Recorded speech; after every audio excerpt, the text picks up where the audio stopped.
Perkenalkan, nama saya Irista Kholila. Saya dari jurusan Sosiologi kelas genap angkatan 2019. Di sini saya akan menjelaskan mengenai jenis-jenis industri untuk memenuhi mata kuliah Sosiologi Industri. Baiklah, langsung saja saya akan menjelaskan jenis-jenis industri itu berdasarkan pengelompokannya. Yang pertama itu berdasarkan proses produksi, yang terdiri dari industri hulu, yaitu industri yang hanya mengolah bahan mentah menjadi barang setengah jadi. Industri ini sifatnya hanya menyediakan bahan baku untuk kegiatan industri yang lain, misalnya industri kayu lapis, industri aluminium, industri pemintalan, dan industri baja. Selanjutnya yaitu ada industri hilir, yaitu industri yang mengolah barang setengah jadi menjadi barang yang jadi, sehingga barang yang dihasilkan dapat langsung dipakai atau dinikmati oleh konsumen.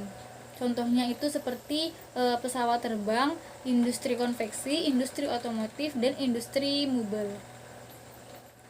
Baiklah, yang kedua itu ada jenis industri berdasarkan produktivitas perorangan, yang terdiri dari industri primer dan industri sekunder.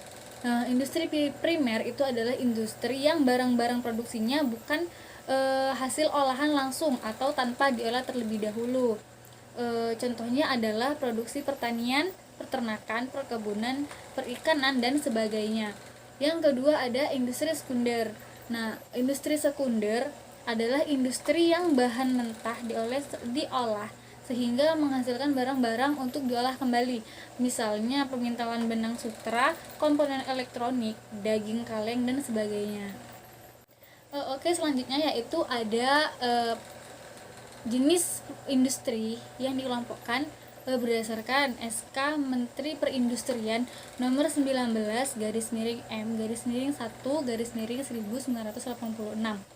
Di sini terdapat beberapa jenis industri. Yang pertama ada industri kimia dasar, misalnya ada industri semen, obat-obatan, kertas, pupuk, dan sebagainya.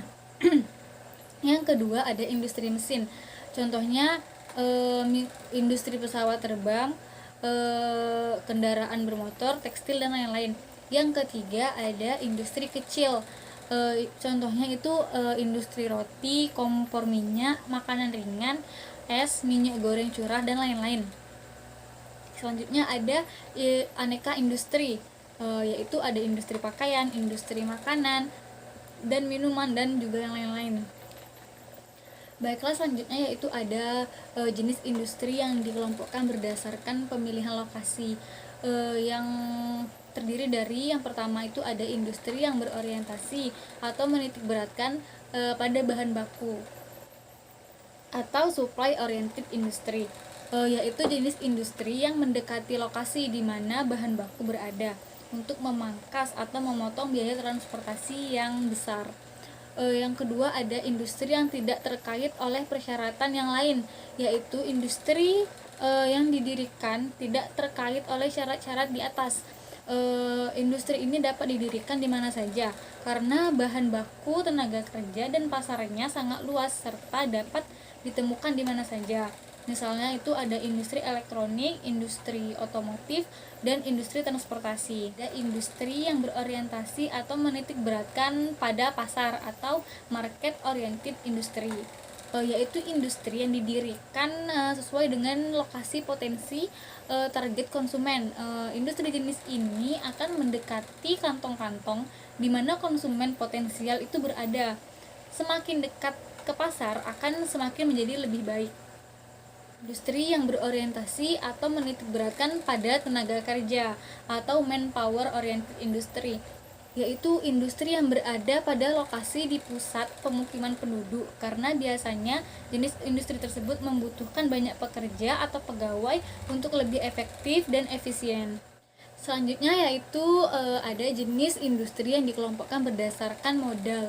Yang pertama ada industri padat modal, yaitu industri yang dibangun dengan modal yang jumlahnya besar untuk kegiatan operasional maupun pembangunannya. Yang kedua ada industri padat karya, yaitu industri yang lebih dititikberatkan pada sejumlah besar tenaga kerja atau pekerja dalam pembangunan serta pengoperasiannya. Selanjutnya itu ada jenis industri yang dikelompokkan berdasarkan jumlah tenaga kerja. Yang pertama ada industri rumah tangga, yaitu industri yang jumlah karyawan atau tenaga kerjanya itu berjumlah antara 1 sampai dengan 4 orang. Yang kedua ada industri kecil, yaitu industri yang jumlah karyawan atau tenaga kerjanya berjumlah antara 5 sampai dengan 19 orang. Yang ketiga ada industri sedang atau industri menengah, adalah industri yang jumlah karyawan atau tenaga kerjanya berjumlah antara 20 hingga 99 orang. Selanjutnya ada industri besar, yaitu industri yang jumlah karyawan atau tenaga kerjanya itu antara 100 orang atau lebih.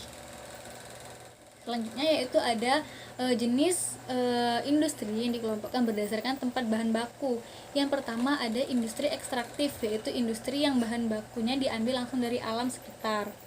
Nah, yang kedua ada non ekstraktif, yaitu industri yang bahan bakunya didapat dari tempat lain selain alam sekitar. Yang ketiga ada industri fasilitatif, yaitu industri yang produk utamanya adalah berbentuk jasa yang akan dijual pada para konsumennya. Contohnya seperti asuransi, perbankan, transportasi, ekspedisi dan lain sebagainya. Baiklah, itu saja penjelasan dari saya. Lebih dan kurang saya mohon maaf. Saya akhiri. Wassalamualaikum warahmatullahi wabarakatuh.